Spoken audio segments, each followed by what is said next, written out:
IVM.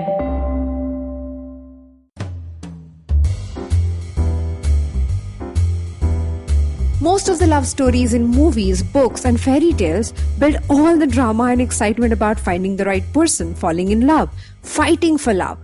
And they end in, and they lived happily ever after. Not all, but most of them.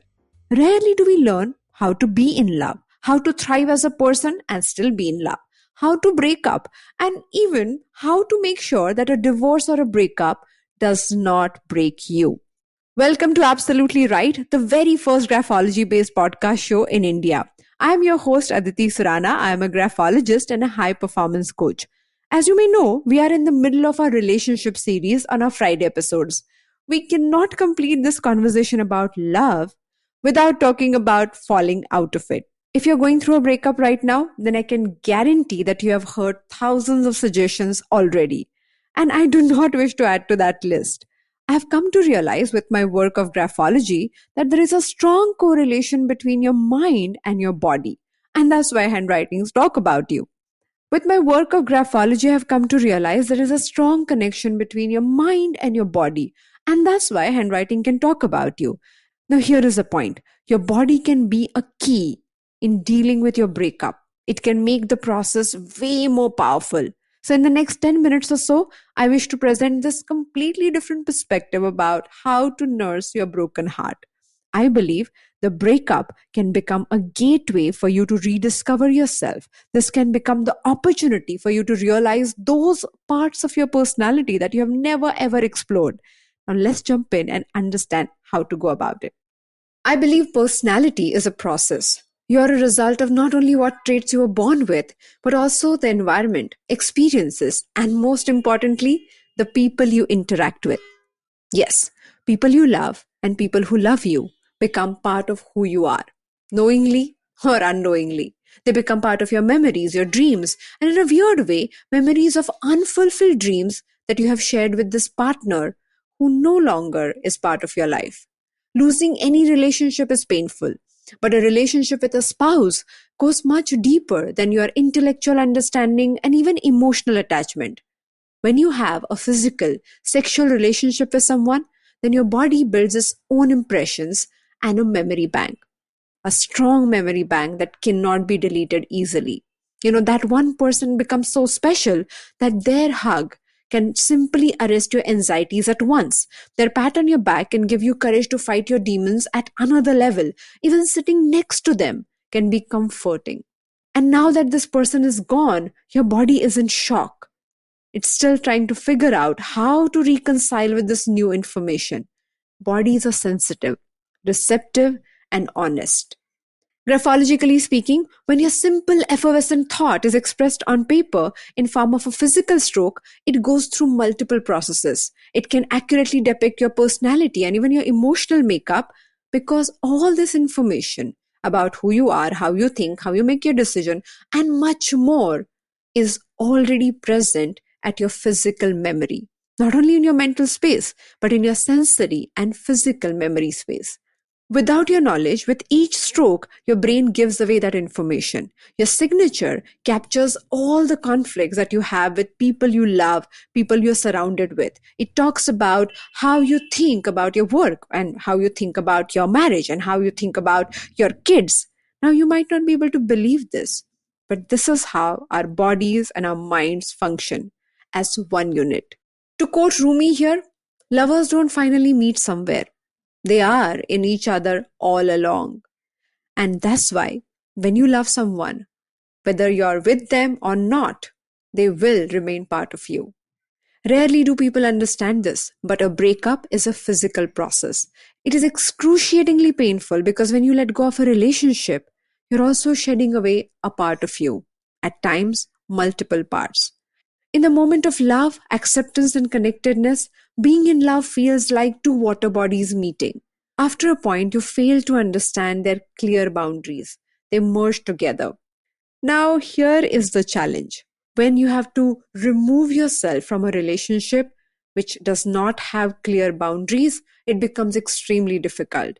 Did you do that very simple science experiment based on distillation in school? You were supposed to separate salt from water by heating the salty water on one end and then running the steam through a condenser to collect pure water on the other end. It may sound weird, but this painful, tormenting, dreadful experience of breaking up with someone can become your life changing experiment in distillation. Yes, while removing yourself out of this relationship, you can really discover those parts of you that you did not know existed. So, if you're up for it, then let me tell you 5 ways for you to rediscover who you are. No, actually, who you truly are while walking through this intense journey. Point number one, intensive care unit. If we agree that breakup is a physical process, then let's treat you like a patient admitted in the ICU unit. No matter what you think you should be doing or how fast you should recover from this, like your body, your broken heart will require time to recover. So do not rush through this process.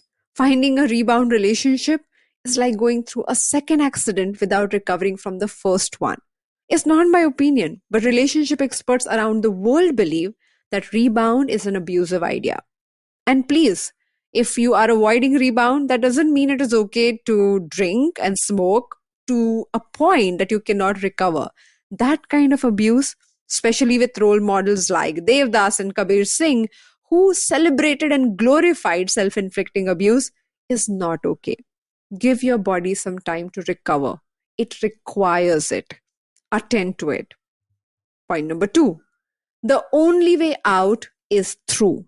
Many of my coaching clients find this idea extremely tough, but when they see the whole picture, they get the point. Every breakup shows you the mirror. Yes, mirror, mirror on the wall. What are my triggers after all? I know, in your version of the story, you have suffered, felt broken, or even lost this huge life battle with someone. But no matter how wrong the other person was, now they are gone, and you are left with yourself. And imagine if you choose to walk into another relationship, you will carry this you with yourself. So, between you and me, let's accept your part of contribution to this disaster. You don't have to admit it to anyone else. In your private conversation with yourself, journal about it. A part of you might retaliate by saying, why do I have to do this now? I'll do it later when time comes, when I get into a relationship or something. I'm already in pain. But that's the point. The way out of pain is through pain. The time after any failure, breakup, or even disaster is very potent. As a high performance coach, I try to make the most of it. Your failure has created this unfamiliar ground of being vulnerable to change. So strike while the iron is hot. Look at all the areas where you require to change yourself, your behavior, your triggers, not to fit into that old relationship, but to genuinely learn something new, to grow, to be stronger, to claim your superpower like never before.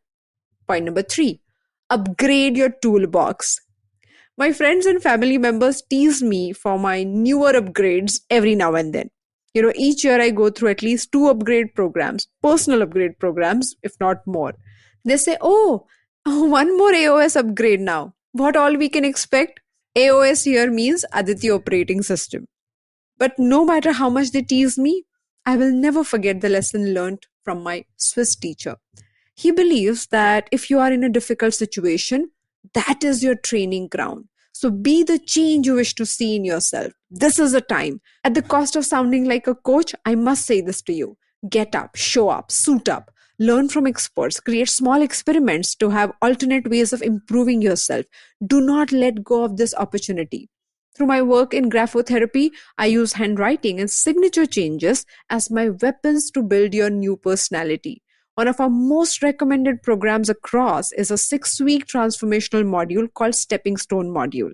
You can check out the information on the website. But more importantly, it's not graphotherapy or otherwise. It's your desire to make changes. Use any method, any tool, but take a stand and upgrade yourself.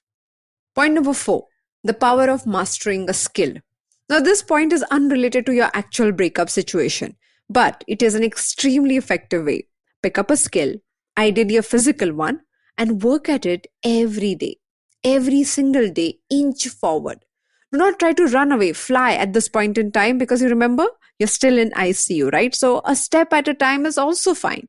According to a neuroscientist and the author of the book Ikigai, Ken Mogi, the first principle of Ikigai is starting small. Ikigai is a Japanese way of creating a happy life. He says there's a power in employing yourself in an activity, pursuing it to a point of mastering it.